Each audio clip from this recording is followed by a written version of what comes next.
graduation, many students feel overwhelmed when they see the balance of their student loans.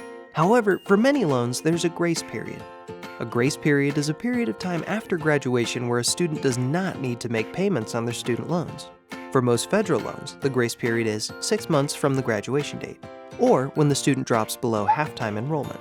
Interest will accrue on any direct unsubsidized loan, so it's a good idea to try to at least pay the interest payment on those during the grace period. Interest does not accrue on direct subsidized loans during the grace period. A major exemption to the 6-month grace period is a Direct Plus loan. There is no grace period for this type of federal loan. Also, many private loans do not have a grace period. For loans with a grace period, there are options for adjusting the length and time frame of the grace period. If loans are consolidated using a direct consolidation loan, typically repayment starts 2 months after the process is completed. If a student joins the military, loans are deferred for the entirety of active duty. Once discharged, another 6-month grace period begins. Lastly, if a student chooses to go back to school at least half-time, the grace period will start again and will extend until 6 months after you leave school, or if enrollment drops below half-time. When the grace period ends, you'll have to make your first payment. Federal student loans are automatically put on a standard repayment plan. This sets a fixed payment amount to pay off the loan completely in 10 years.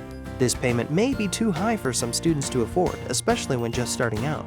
Fortunately, federal student loans have many options for repayment. Graduated repayment. Payments start low but increase every 2 years for an amount that will ensure federal loans will be paid off in 10 years. Extended repayment. Payments can be fixed or graduated, but the term is extended to 25 years instead of just 10 years. Revised pay-as-you-earn.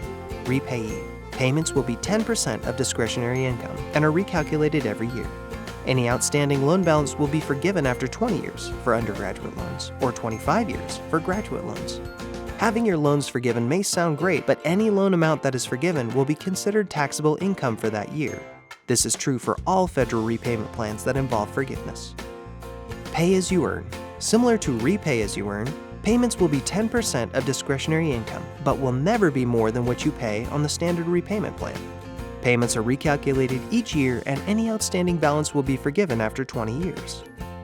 Income-based repayment. Payments will be 10% to 15% of discretionary income, but will never be more than what you would pay on the standard repayment plan and are recalculated every year. Any outstanding loan balance will be forgiven after 20 years or 25 years, depending on when the loans were first received.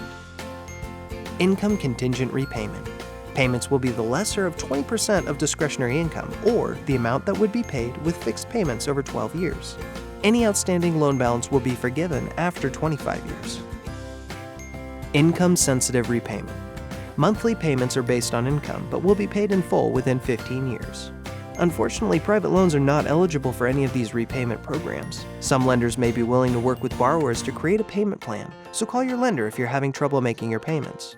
Whatever repayment program you choose, make sure you're able to afford the payment through the life of the loans.